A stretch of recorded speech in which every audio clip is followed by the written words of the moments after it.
Bismillahirrahmanirrahim. Assalamu alaikum. Welcome to Learners Academy. I am Sobhya Kiran and your instructor for the course Theory and Practice of Counseling. Today we will cover lesson number 26. Lesson number 26 new फ्रॉडियंस को ही cover कर रहा है और हमने last lesson में Jung की बात की थी. इस लेसन में हम यूंग की थ्योरी की स्ट्रेंथ और वीकनेसेस देखेंगे एंड देन कैरन हॉर्नाय को स्टडी. अच्छा, यूंग की जो थ्योरी थी ना, that was more related to, जो उसकी स्ट्रेंथ है कि फ़िलासफ़ी के साथ, रिलीजन के साथ और मिथोलॉजी के साथ लिंक करती थी.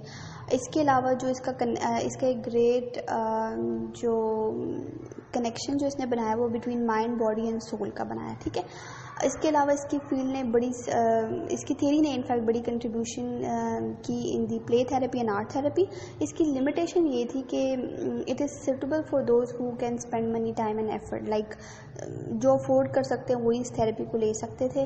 और प्रोसेस जो है वो नॉन रेप्लिकेबल होता था, कॉन्फिडेंशियल ज़्यादा था एंड बेस्ड ऑन इंडिविजुअल था rather than focusing on the social aspect. उसका मेन फोकस जो था वो इंडिविजुअल पर ही था.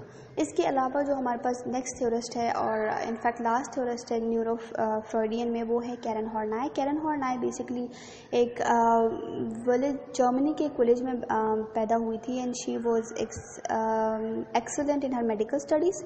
इसके बाद उन्होंने यूनिवर्सिटी ऑफ बर्लिन से अपनी डिग्री ली. सेकेंड बॉर्न चाइल्ड थी और अर्ली अच्छा, इनका जो चाइल्डहुड एक्सपीरियंस था that wasn't much good. Like इनको लगता था कि इनके मदर जो हैं वो बाकी सिबलिंग से ज़्यादा प्यार करते rather than her and she was a very adoring daughter और अपनी मदर से काफ़ी अटैच थी. और इनकी जो थेरीज़ है वो बेसिकली इनकी अपनी ही चाइल्डहुड एक्सपीरियंसेस पर बेस्ड करती हैं. इनका व्यू ऑफ ह्यूमन नेचर जो है वो ये कि डिटर्मिनिस्टिक है और मैकेनिस्टिक अप्रोच है and he emphasis on instinctual drive में. और इन्हें एम्फेसाइज किया on the concept of anxiety, जो ये खुद इनसिक्योरिटी, आइसोलेशन में ग्रो अप होती रही है या एक पेरेंट चाइल्ड के रिलेशनशिप में इन्होंने बड़ा काम किया है. When anxiety being produced by anything that disturb the child fundamental security. ठीक है. लाइक पेरेंट चाइल्ड के जो रिलेशनशिप के अंदर इनसिक्योर या चाइल्ड की इनसिक्योरिटी या आइसोलेशन फील करता है, वो ऑटोमेटिकली चाइल्ड की फंक्शनैलिटी को भी इफ़ेक्ट कर रहा होता है. सो कैरन हॉर्नाय जो है ये बेसिकली एक इनसिक्योर चाइल्ड थी जिन्होंने अपने इरैशनल या न्यूरोटिक्स बिलीव्स को करने के बाद अपने उसके सोल्यूशंस का बता रही है. ठीक है. इन्होंने कुछ इसी बेस पर इन्होंने कुछ 10 न्यूरोटिक नीड्स दिए थे और वो 10 न्यूरोटिक नीड्स हैं: the neurotic need for affection and approval, the neurotic need for a partner who will take care of one's love, the neurotic need in to restrict one's life without narrow border, the need for power, need to exploit others, need for prestige, need for personal admiration, need for personal achievement, need for self-sufficiency and independence, and the neurotic need for protection and unaccessibility. ठीक है. ये उसकी कुछ neurotic needs थी जो उसने explain की थी. इन्हीं नीड्स को उसने फिर 3 मेजर कैटेगरीज में या 3 बेसिक ओरिएंटेशन में डिवाइड किया था: need for love, need for independence and need for power. उन्होंने एक नॉर्मल इंडिविजुअल को और एक न्यूरोटिक इंडिविजुअल को भी डिफ्रेंशिएट किया था. अकॉर्डिंग टू हर, जो इंडिविजुअल नॉर्मल है वो सारे के सारे ये जो उसकी नीड्स हैं इनको रेगुलेट करेगा, इनको इंटीग्रेट करेगा. कोई भी कॉन्फ्लिक्ट होता है तो वो इसको रिजॉल्व करने की कोशिश करेगा, जबकि जो न्यूरोटिक होगा वो एक ही ओरिएंटेशन में लाई करेगा. जो मैंने ऊपर 3 ओरिएंटेशंस बताई हैं बेस्ड ऑन द नीड्स, तो उसमें कॉन्फ्लिक्ट जब आएगा. ठीक है. अब कुछ लोगों के लिए ये कॉन्फ्लिक्ट बहुत अनअवॉइडेबल होता है and like some people can not bear with it. ठीक है. कैरन हॉर्नाय बेसिकली जो एडलर के नोशन था अबाउट कंपनसेशन फॉर इन्फीरियरिटी, और बेसिकली ये उनके साथ बहुत ज़्यादा रिलेट कर रही थी और फ्रॉइड के कॉन्सेप्ट के साथ थोड़ा सा डिनाई करती थी उस कॉन्सेप्ट को. इसके बाद हमारे पास है Harry Stack. Harry Stack basically ये ज़्यादातर जो है ना ये एडलर और हॉर्नाय दोनों से ही डिफ़र करते थे. इनका जो बैकग्राउंड था उनके थ्योरेटिकल बैकग्राउंड और ट्रेनिंग से भी बहुत ज़्यादा डिफ़र करते थे. बेसिकली ये बोर्न हुए थे अमेरिका में और वहीं पे ट्रेन हुए थे और इनकी एक यूनिक अप्रोच थी साइकेट्री में. और वो था कि like emphasis on the role of interpersonal relationship. He described his approach and theory in the interpersonal theory of psychiatry. और उन्होंने अपनी like he viewed the importance of both interpersonal relationship and the role of the therapist as an involved participant in the interview that significantly influenced present counseling theory and practice. ठीक है.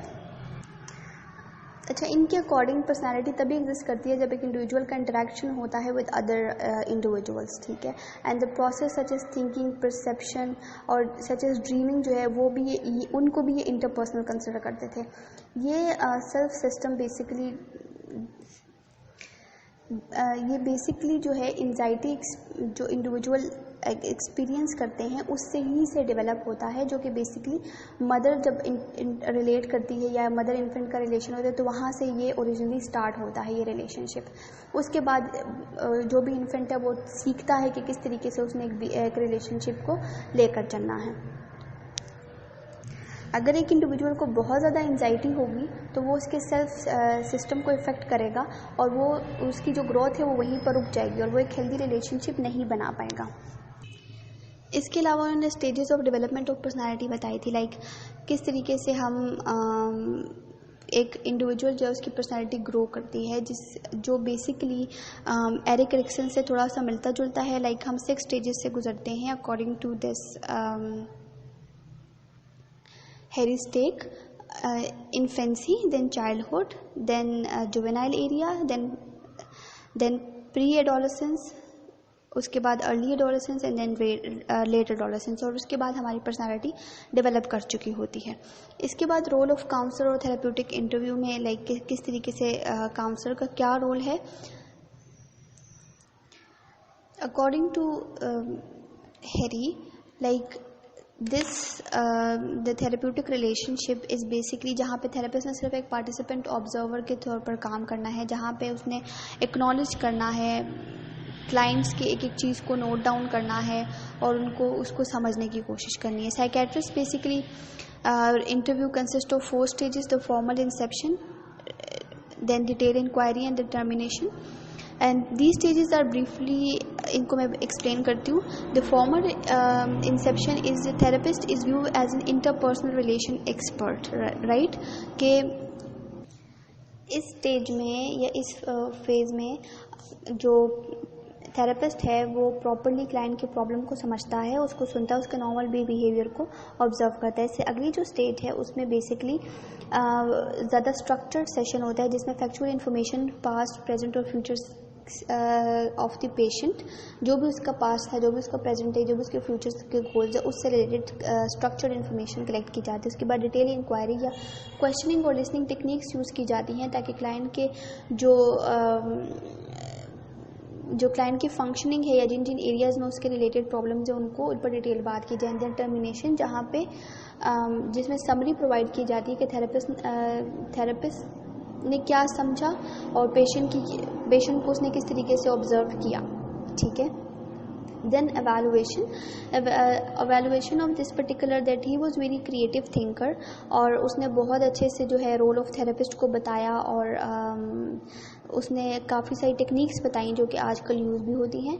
उसका main emphasis था relationship के ऊपर कि अगर relationship आपके ठीक हैं और क्लाइंट को फैसिलिटेट, क्योंकि अगर आपका एक हेल्दी रिलेशनशिप आपके क्लाइंट के साथ तो वो फैसिलिटेट करेगा चेंज को, वो एक हेल्दी और एक अच्छा एनवायरनमेंट क्रिएट करेगा क्लाइंट के लिए, जो कि अगेन ह्यूमनिस्टिक थिंकिंग भी यही कहती है.